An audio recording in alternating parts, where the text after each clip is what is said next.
Merhaba, benim adım Aylin Dericioğlu.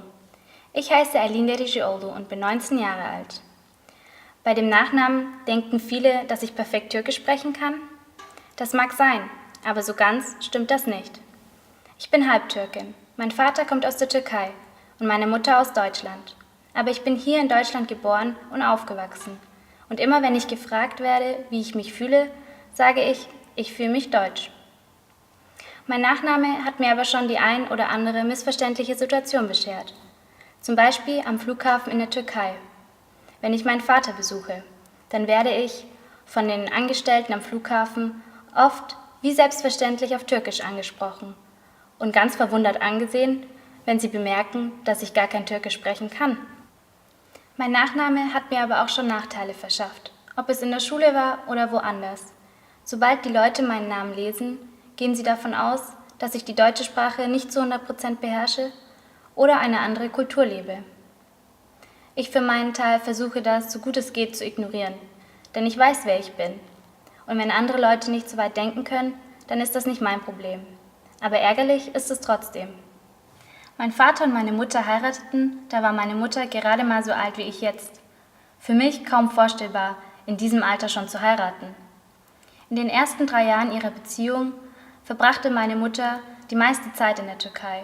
Sie blieb immer ca. 3 Monate dort und kam dann ab und zu wieder zurück nach Deutschland. Sie lernte die türkische Sprache, ging einkaufen auf den Basar und versuchte sich dort ein Leben aufzubauen. Doch irgendwann beschloss sie will wieder zurück nach Deutschland. Und mein Vater kam mit ihr. Sie bauten sich hier ein Leben auf und bekamen 3 Kinder, von denen ich das jüngste bin. Mein Vater hatte einen Kilimladen hier in Augsburg in der Bäckergasse. Als Kind war der Laden mein zweites Zuhause und ich kannte jeden einzelnen Ladenbesitzer der Straße. Und sie wussten ganz genau, wann am Tag ich sie besuchen komme. Ob es der Lotto-Totto-Besitzer war, bei dem ich mir mein tägliches Duplo abholte, oder die Friseure, von denen ich mich täglich hübsch machen habe lassen.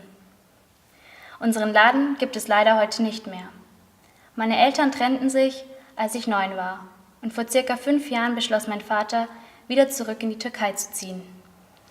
Er fühlte sich hier nicht mehr so wohl und er vermisste seine Heimat. Ich war ihm nie böse deswegen und ich versuche ihn so oft wie möglich zu besuchen. In ein paar Tagen werde ich wieder rüberfliegen und meinen Vater besuchen. Und in der nächsten Sendung erfahrt ihr dann auch mehr über das Leben und das Empfinden meines Vaters, wie er sich in der Türkei fühlt und wie er sich in Deutschland gefühlt hat.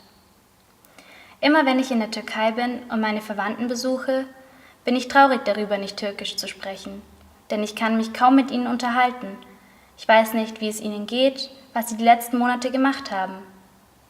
Dann stelle ich mir oft die Frage, wer ich bin und welche Identität ich habe. Ich mag die deutsche Kultur, aber ich mag auch die türkische Gastfreundschaft und das Beisammensitzen abends auf der Terrasse. Ich habe für mich beschlossen, Türkisch zu lernen. Zum einen, um mit meinen Verwandten reden zu können, aber auch, um ein Teil von beiden Ländern zu sein. Jetzt bin ich hier bei Channel Welcome. Dafür gibt es mehrere Gründe. Zum einen mein Migrationshintergrund und zum anderen habe ich mich an einer Filmhochschule beworben, wofür ich allerdings einen 2-minütigen Film über mich selber brauchte. Mir fehlte aber die Möglichkeit, meinen Film professionell zu schneiden. Also beschlossen Channel Welcome und ich, zusammenzuarbeiten. Ich machte den einen oder anderen Beitrag und dafür konnte ich meinen Film hier fertigstellen. Daraufhin beschloss ich, warum mache ich nicht gleich ein Praktikum hier? Und heute freue ich mich, euch da draußen durch die Sendung führen zu können.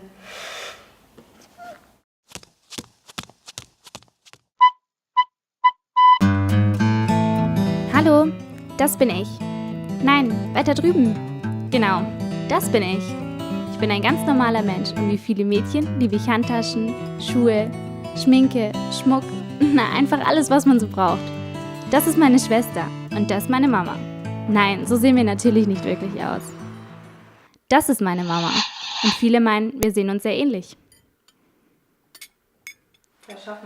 Das ist meine Schwester. Sie ist Rettungssanitäterin und stets zur Hilfe, wenn man sie braucht.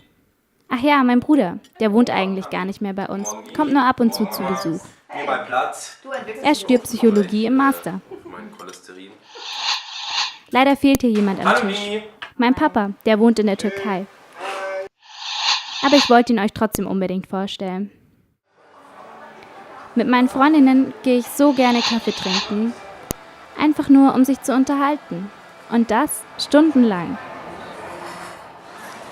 Genauso gern gehe ich shoppen, was meinem Geldbeutel allerdings nicht so gut tut. Aber naja, was soll ich sagen? Jeder hat so seine Laster zu tragen, nicht wahr? Das ist meine beste Freundin. Wir gehen so gern zusammen essen, aber meistens nur gesund.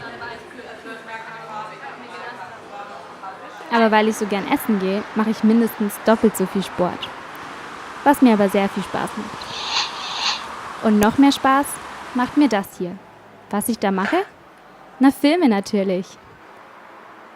Und das bin ich.